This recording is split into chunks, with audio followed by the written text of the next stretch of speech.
نماز جنازہ میں اگر امام دو طرف سلام پھیرے تو مقتدی کو ایک طرف پھیرنا چاہیے یا دو ایک طرف ہی پھیرنا چاہیے. آپ کیوں سنت سے ہٹتے ہیں؟ آپ ایک طرف پھیریں. تو وہ پھر امام کی پیروی والا چکر ختم ہو جائے. امام اگر خود ہی سنت کی پیروی نہیں کر رہا، یہ تو اسی طریقے سے ہے کہ امام اگر پگڑی پہن کے نماز پڑھائے تو آپ بھی پگڑی پہن کے نماز پڑھیں گے. یہ تو کسی نے نہیں پوچھا کبھی.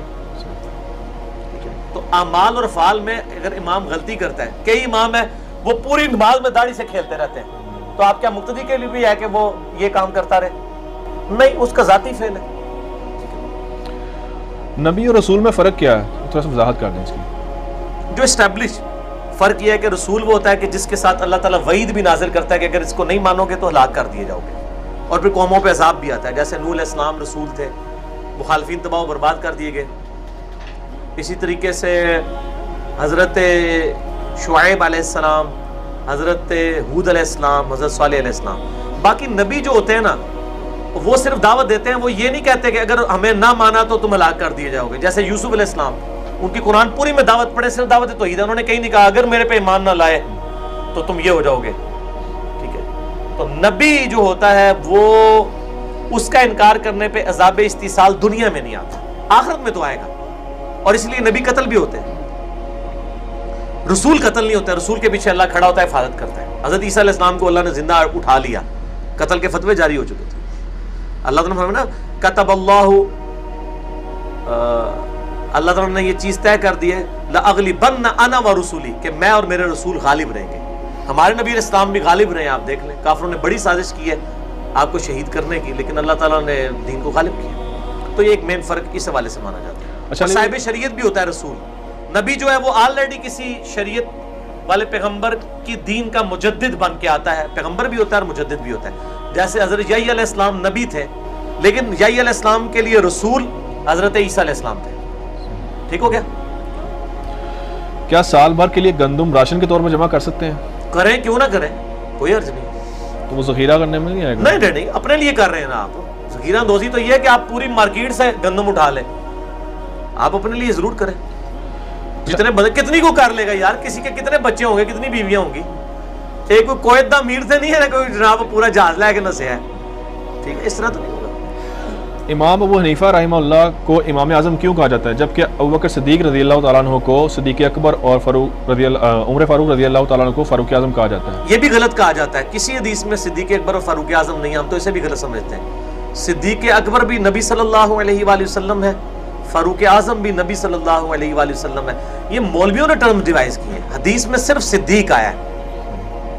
ٹھیک ہے جی. المعجم الکبیر طبرانی کے اندر ہے، سنن الکبریٰ البیہقی میں نے واقعہ معراج والے لیکچر میں 126 ABC میں بتایا تھا کہ واقعہ معراج کی تصدیق کرنے کی وجہ سے نبی صلی اللہ علیہ وآلہ وسلم نے صدیق کا لقب دیا ہے. صدیق اکبر یہ بالکل بدعت بنایا ہوا ہے، صدیق ہے صرف، فاروق اعظم بھی نہیں، صرف فاروق ہے. اچھا آپ مجھے یہ پوچھیں، صدیق اکبر، فاروق اعظم، آگے کیا آتا ہے؟ صرف غنی. اتھی ہونا چاہیے غنی کبیر، کوئی نہیں نہ آیا.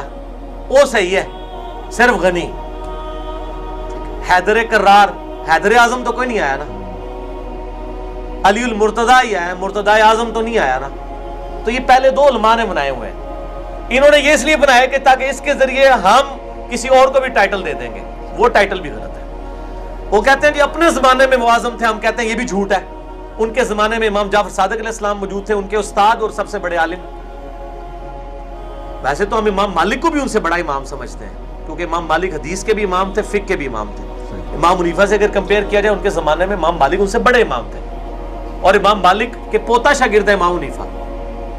جی امام مالک کے شاگرد ہیں امام محمد.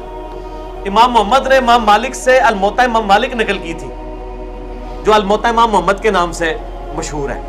جب امام حنیفہ کے پاس آئے تو انہوں نے کہا مجھے بھی یہ حدیثیں لکھوانا جو تم مالک سے سیکھ کے آئے ہو. تو امام حنیفہ تو پوتا شاگرد ہے امام مالک کے، تو امام مالک کو امام اعظم کہا کرے نا. ٹھیک ہو گئے.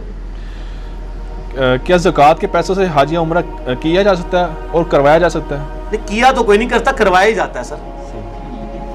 کروایا جاتا ہے، کسی کو کروایا جاتا ہے. جس کو آپ کروا رہے ہیں تو ظاہر ہے وہ تو اس کے پاس پیسے ہی نہیں ہے. جیسے ہی اس کے بعد پیسے آگے اس پہ حج فرض ہو جائے گا، اور وہ اس طریقے سے جو حج کرے گا دوبارہ اگر وہ امیر بھی ہو جائے دوبارہ حج کرنے کی ضرورت نہیں. اجماع ہے اس پہ. وہ کہتے ہیں نہیں وہ زکوٰۃ کے پیسوں سے حج کرا رہے ہیں، اس پہ تو حج فرض ہی نہیں. بھئی جیسے ہی آپ نے زکوٰۃ کے پیسے اس کو دیے تو استطاعت پیدا ہوگی اس کے اندر، اس پہ حج فرض ہو گیا، کرے۔ اور یہ جو مشہور ہے جب تک ماں باپ حج نہ کرے اولاد نہیں کر سکتی، جھوٹ ہے۔ جس کے پاس مال ہے اسی پہ حج فرض ہوگا، ماں باپ پہ کہاں سے فرض ہو جائے گا؟ ماں باپ غریب ہیں تو نہیں کریں گے۔ میت کو بیری کے پتوں سے غسل دینا کیسا ہے؟ سنت ہے، وہ جھاگ کے لیے اور وہ صابن کے ایکویلنٹ استعمال ہوتا تھا، 7 بیری کے پتے لے کے، صحیح بخاری میں آتا ہے نبی الاسلام نے اپنی بیٹی کو جب یعنی ان کے غسل کے لیے کہا تو کہا کہ 7 بیری کے پتوں۔ اب اس کے ایکویلنٹ جو ہے نا وہ بیری کے پتے لوگ تلاش کر رہے ہوتے ہیں، وہ اسی طریقے سے کہ آپ کے پاس ٹوتھ پیسٹ بھی موجود ہے، ٹوتھ برش بھی موجود ہے، اور اب آپ مسواک تلاش کر رہے ہیں۔ چلیں یہ تو مثال علماء کو بری لگے کہ میں نے علماء کے لیے اس سے بھی اچھی مثال رکھی ہے۔ یہ کہتے ہیں جی مسواک تو سنت ہے نا جی، ٹوتھ پیسٹ والا ثواب نہیں۔ میں کہتا ہوں ٹھیک ہے، اب بتاؤ غسل کرنے کے لیے، جسم سے گندگی دور کرنے کے لیے صابن سنت ہے یا مٹی؟ مٹی۔ تو کون سے عالم صاحب جو ہیں انہوں نے مٹی کی گاچیاں رکھی ہوئی ہیں اپنے پاس؟ ادھر کہیں گے جی صفائی نصف ایمان ہے، اصل مقصد تو صفائی ہے، تو صابن سے ہی کرتے ہیں۔ تو سرکار مسواک کی جگہ بھی اگر کوئی ٹوتھ پیسٹ یا ٹوتھ برش کر لے تو اصل مقصد صفائی ہے، پھکیاں نہ لا لیں سر، ٹھیک ہے جی۔ ادھر بھی بیری کا مقصد یہ تھا، تو اگر کوئی صابن، شیمپو یا یہ چیزیں استعمال کرتا ہے، سوپ وغیرہ، تو ٹھیک ہے کرے۔ کوئی اس کی خاص فضیلت آئی ہے حدیث میں؟ نہیں، فضیلت کوئی نہیں ہے۔ علماء نے کافی فضائل لکھے ہیں کہ جس پہ جادو ہو وہ یہ کر دے، فلاں کر دے، ہمیں حدیثوں میں نہیں کہیں۔ ہاں یہ اکثر آتا ہے جادو ہے اسرار ختم کرنے کے لیے۔ تو چلے علماء نے لکھے، ان سے پوچھیں۔